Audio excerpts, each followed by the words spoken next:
Hola, bienvenidos oyentes de Radio Sefarada a estas noticias de hoy comentadas por Jorge. ¿Qué hay? ¿Qué tal, Alejandro?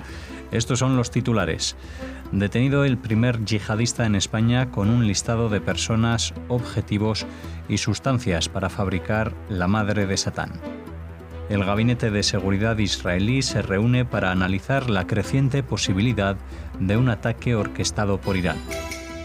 Graves incidentes antisemitas con niños en Australia. El ataque con cuchillo del jueves pasado en París fue un atentado yihadista. Estos son los titulares, luego hablaremos de la agenda cultural en una segunda parte del informativo.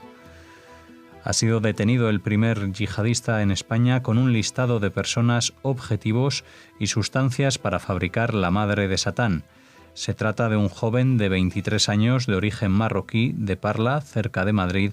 al que se le han encontrado materiales para confeccionar explosivos, además de una lista de personas presuntos objetivos de la organización Daesh, además de documentación sobre determinadas infraestructuras españolas. Los investigadores consideran al detenido como presunto responsable de la plataforma mediática Muntasir Media, que difundió un vídeo amenazando al magistrado de la Audiencia Nacional, José de la Mata, así como el autor de todos los vídeos con amenazas en castellano vertidos en Internet entre finales de 2018 y 2019. Los agentes intervinieron también en el domicilio del detenido, que ingresó en prisión preventiva, manuales manuscritos y esquemas detallados sobre los pasos a seguir para fabricar artefactos explosivos. Entre los precursores químicos de la bomba llamada Madre de Satán se ha encontrado nitrato de amonio, peróxido de hidrógeno y metileticetona, además de material electrónico como teléfonos móviles manipulados, relojes modificados susceptibles de ser utilizados como temporizadores, además de una funda de chaleco antibalas y una placa con balines adheridos a modo de metralla. Bueno, esto se veía venir, habíamos visto muchas detenciones de yihadistas detenidos por incitación, por propaganda, por financiación, etcétera, etcétera. Pero aquí tenemos a un auténtico yihadista terrorista preparando una bomba, nada más y nada menos, y con una lista de objetivos señalada, estudiada y realmente a punto de cometerse. No olvidemos que esto que se llama aquí la madre de Satán es un tipo de bomba que se utilizó primero justamente en atentados en Israel, que luego su receta se difundió por las redes y fue la parte del material explosivo que hizo volar el chalet en el día anterior a los atentados en Barcelona y Cambrils de hace 2 años. Es decir, que es casi una marca de fábrica de Daesh, de este grupo terrorista, que advertimos ya también en muchas ocasiones de que el hecho de que no esté España presente en el Medio Oriente hoy en día en ningún conflicto no es ningún óbice para que el grupo pues se dedique también a matar gente en este país. Muchas gracias. En parte esta detención se debe gracias a que el responsable, este chico de 23 años marroquí, pues publicaba vídeos y tenía como una plataforma mediática llamada Muntasir Media que amenazaba a jueces, etcétera, etcétera. Entonces, de esa manera le fue posible a los investigadores dar con él y lo que creo que sí se sorprendieron bastante es cuando requisaron y revisaron su vivienda y encontraron todos estos materiales, porque digamos que nadie alberga peróxido de carbono, de hidrógeno, nitrato de amonio o metiletilcetona por afición o por hobby, ¿no? Evidentemente aquí, aunque utilizamos la jerga digamos judicial habitual de los presuntos, este es un terrorista evidente, nada de presunto. Aquí no hay nada que pueda hacerlo evitar primero una prisión, y en el caso en casos como este yo no sé si es aplicable lo de la prisión esta que es o de por vida o que es revisable o lo que sea, pero evidentemente esta persona no estaba haciendo este acopio de materiales y de información de forma, como digo, casual o como afición. Tenía toda la intención de cometer homicidios, y yo creo que aquí debería aplicarse la mayor pena, si no solamente la mayor pena para esta categoría, sino buscar una categoría de la cual se pudiera demostrar que esta persona lo que quería hacer es cometer un asesinato en masa, un crimen contra la humanidad en este caso, y aplicarle pues la ley en lo máximo que se puede aplicar, como digo, según el Código Civil español. El Gabinete de Seguridad israelí se reunió por primera vez en 2 meses bajo el telón de fondo de advertencias sobre la creciente posibilidad de un ataque orquestado por Irán. Tanto el primer ministro Benjamin Netanyahu como el presidente Reuven Rivlin han puesto de relieve en los últimos días las necesidades cruciales en materia de seguridad durante sus llamados a la conformación de un gobierno amplio de unidad. Sí, bueno, aquí realmente es una noticia de la cual nos falta la información. Lo que sí sabemos es que se ha reunido este gabinete de seguridad, que no se reunía desde hace un par de meses, y que parece ser que el tema principal, en vez de ser, como en otras ocasiones, la posibilidad de un ataque de Hezbollah o de Hamas o lo que sea, esta vez es el tema de Irán. Bueno, ya sabemos que lo que es el Golfo Pérsico es una zona que hoy en día está en conflicto inminente, no solamente con Estados Unidos, también con el Reino Unido y con otros países que utilizan esa vía marítima para transportar el petróleo, ¿no? Lo que no sabemos es en qué medida esto, y también hay que citarlo, podría ser un ardid político poco limpio de Netanyahu, que está en una situación bastante desesperada, porque, como decimos, no es que se enfrente a una reelección o no reelección, sino que si no es reelegido como primer ministro, es muy probable que termine siendo juzgado y que tenga que atravesar una vía dolorosa frente a la justicia de Israel, que es implacable, como se ha demostrado en el pasado, que ya han enviado a la cárcel a un jefe de gobierno y a un jefe de Estado. Así que, según las informaciones, no han habido movimientos importantes de Irán respecto a Israel, pero igual estamos hablando sin conocimiento de causa, y la inteligencia israelí sí que tiene esos datos que son preocupantes. O, como digo, también está la hipótesis política. No creo que Netanyahu haya llegado a esos límites, porque si así fuera y trascendiera, pues tendría ya su derrota asegurada. En los últimos días fueron dados a conocer 2 graves casos de antisemitismo contra niños judíos de 5 y 12 años en Australia, que han provocado gran conmoción en la comunidad local de Melbourne, donde ocurrieron los 2 incidentes. En uno de los casos, un niño de 5 años estaba siendo acosado constantemente durante meses por sus compañeros de clase por el simple hecho de ser judío, siendo llamado cucaracha judía varias veces y golpeado por otros niños en la escuela hasta el punto de que ya no quiere volver al colegio. En otro caso, un niño judío de 12 años fue obligado a besar los pies de un niño musulmán. El niño fue amenazado por otros 9 niños que lo golpearían si no cumplía con la humillante petición. Un vídeo del incidente fue publicado en las redes sociales. En los meses siguientes a esta grabación, el niño fue agredido verbalmente varias veces con expresiones como mono judío y atacado físicamente en los pasillos de la escuela. La escuela no quiso hacer nada con la excusa de que la agresión se llevó a cabo fuera del espacio escolar y no castigó a los agresores. Bueno, hay un problema muy grande en ya no es en Europa, porque estamos en Australia y da igual, y esto puede pasar también en el continente americano. El antisemitismo no solamente que han vuelto con fuerza, sino que está legitimado, hasta tal punto que si estas agresiones se producen a la puerta de una escuela, pues el organismo pone en marcha toda su burocracia y dice que bueno, que eso queda fuera del ámbito de su jurisdicción y por lo tanto, aunque haya un vídeo donde se vea quiénes son los que intimidan a este niño a realizar esta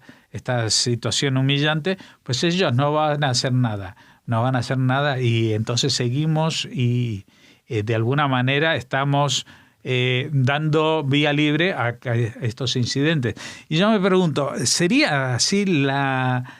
situación si estuvieran acosando a un niño negro o a un niño musulmán, por ejemplo? Yo realmente creo que la situación no sería la misma. Yo creo que hay una permisividad hacia el tema antisemita que no se da con otras discriminaciones que son igualmente deleznables, pero ante las cuales se actúa. Aquí hay una pasividad total, pero digo, no solamente en Melbourne, no voy a hablar específicamente de que en esa ciudad hay un problema, porque tampoco es un problema de ese país, es un problema de la sociedad actual del 2019 en todo el mundo, y no es solamente cuando se ataca a un rabino o cuando se hace una pintada en una sinagoga, sino que a un niño de 5 años, ya me dirás tú, como los otros niños, que también deben tener 5 o 6 años,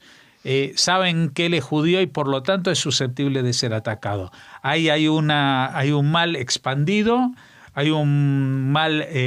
aceptado por la sociedad y que seguramente esos niños, pues por influencia de sus padres, por influencia de la sociedad, por influencia de la televisión, de los telediarios o de lo que sea, pues has llegado a esta conclusión de que cuando veas un judío puedes humillarlo y abalanzarte sobre él y acusarlo de matar niños palestinos o de ser una cucaracha o lo que quieras hacer. Por cierto, no son los únicos incidentes antisemitas de los que podemos hablar hoy, evidentemente, porque esto pasó la semana pasada, pero hoy mismo se ha sabido que ha habido un incidente en una sinagoga de Berlín, que alguien entró con un cuchillo de 20 centímetros y al grito de Allahu Akbar quiso matar a los presentes en la sinagoga este fin de semana, con suerte que el personal de vigilancia logró reducirlo y llevarlo detenido antes de que cometiera este ataque, que por lo tanto no aparece en ningún reporte de la televisión, la prensa o la radio en España ni en el mundo hispano, porque como no llegó a matar a nadie, pues es como si esto no hubiera ocurrido. Y de aquí pasamos a otro que sí mató y que se dijo de él algo distinto. El funcionario de la policía que asesinó a 4 compañeros e hirió a otro el jueves en la jefatura policial de París se había radicalizado tras convertirse al Islam hace una década, estaba en contacto con movimientos extremistas y había planeado su ataque. El terrorista compró esa misma mañana en una tienda cercana 2 cuchillos, uno de ellos de 33 centímetros, y logró introducirlos en la prefectura, tras lo cual perpetró con gran violencia sus ataques durante un recorrido de 7 minutos. El registro del material informático que guardaba el asesino mostró que intercambió mensajes de texto con su mujer media hora antes de salir de la prefectura para comprar los cuchillos y que estos contenían frases como Allahu Akbar, por lo que su esposa también ha sido acusada por asociación criminal terrorista. La oposición política ha pedido la dimisión del ministro del Interior, quien afirmó en un primer momento que el individuo no había mostrado anteriormente ninguna señal de radicalización. Sí, vamos a ver, aquí el escándalo no es solamente el hecho de que un funcionario de la policía sea un yihadista, cosa que ahora que ha sido detenido, pues los compañeros empiezan a contar que sí, cuando fue el ataque contra Charlie Hebdo, él estaba en contra de las condenas que había y le parecía que Charlie Hebdo era una publicación que merecía lo que le estaba pasando. Bueno, Todo esto no sirvió para advertir a la policía que en su propio seno, en sus oficinas, trabajaba un personaje así. Yo vi esta noticia, como fue el jueves, la vi a las pocas horas de ya salir de aquí, de la radio, y inmediatamente me llegó una comunicación que decía: los franceses no reconocen que esta persona es un musulmán por la cuestión de la corrección política. Al contrario, estuvieron esta persona, el atacante, era originario de la Martinica, y entonces quisieron vincularlo, como era, fíjate lo que es el racismo, como era de piel morena, pues ya que no lo podían vincular con otras cosas, pues dijeron que era un ajuste de cuentas. Pero vamos a ver, un ajuste de cuentas acuchillando de forma indiscriminada dentro de una policía, eso nunca se había visto y yo creo que nunca se verá. Pero esta persona llevaba, y esto no lo habían notado o no lo habían denunciado o lo dejaban a su libre movimiento, una persona que se había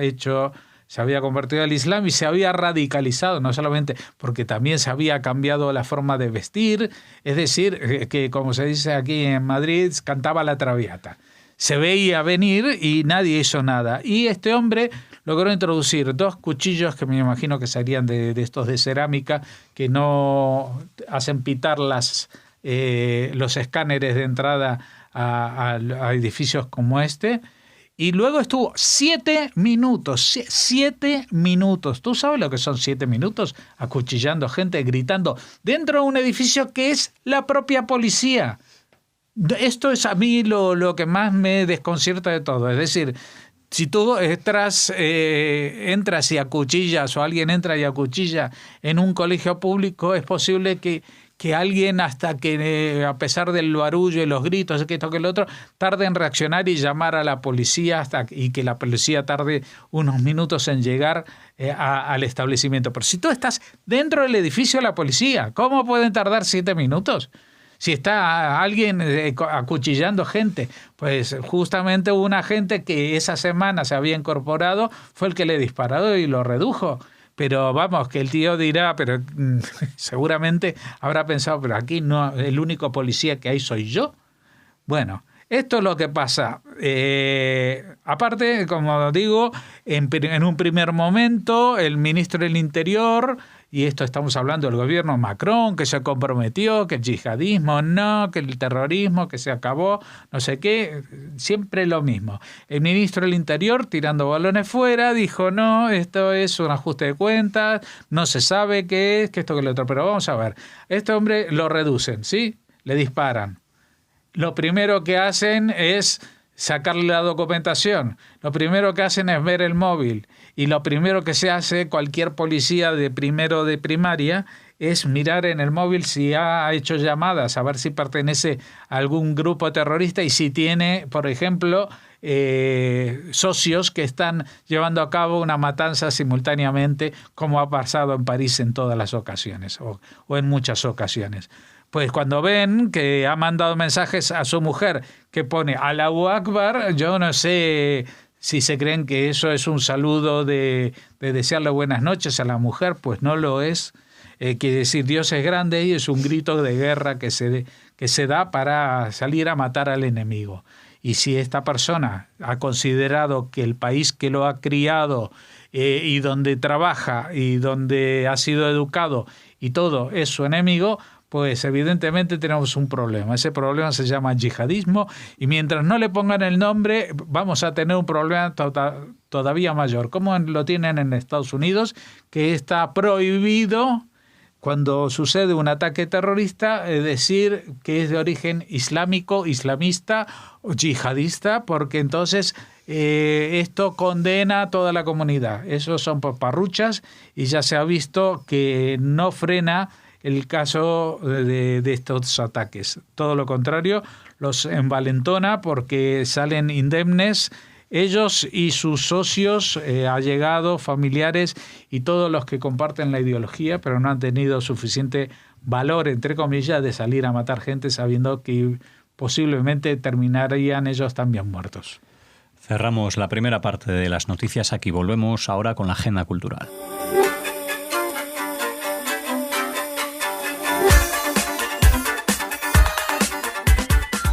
Bueno, y entramos ahora en otra cosa que es la agenda cultural. Y hablamos del Pleno de la Real Academia Española, que acordó la semana pasada por unanimidad la constitución de la Academia Nacional del Judeo Español, el ladino, en Israel, como correspondiente de la RAE, lo que supone la culminación de un proceso muy relevante por razones históricas, lingüísticas y culturales. La creación de esta se aprobó en febrero de 2018, hablamos de ello aquí en Radio Sefarad,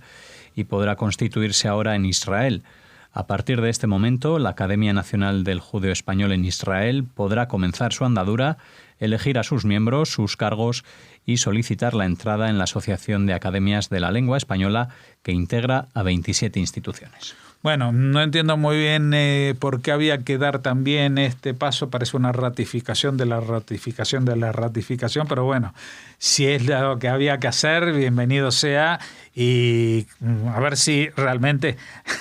algún día se acaban todas estas noticias en torno a que a partir de ahora y a partir de ahora y a partir de ahora, porque realmente esta decisión está tomada ya hace tiempo, incluso con el antiguo director del Instituto Cervantes, creo, de la Real Academia, perdón. Así que, bueno, enhorabuena, y a ver si ya se pone en marcha esto, porque realmente estamos deseando que el judeo español se normalice en el sentido de que adquieran las normas de que le permitan asociarse a la Real Academia Española. Del 14 de octubre al 30 de noviembre de este año, Casa América, cita en la madrileña y céntrica Glorieta de Cibeles, alberga la exposición Objetivo Morszynski, que se inaugura el 11 de octubre a las 8 de la tarde con la presencia del llamado fotógrafo de los escritores, el argentino Daniel Morszynski, especializado en retratos de los artistas de la escritura a lo largo de 40 años, entre los que destacan los de Jorge Luis Borges, Rafael Alberti, Camilo José Cela o Gabriel García Márquez, entre muchos otros. Esta exposición lleva como subtítulo Un viaje de 4 décadas al corazón de la literatura hispanoamericana. El proyecto inició su singladura hace más de 3 años en el Museo de Arte de Puerto Rico, con ocasión del 7º Congreso Internacional de la Lengua Española, viajando seguidamente a numerosas ciudades: Buenos Aires, San Salvador, Managua, San José, Lisboa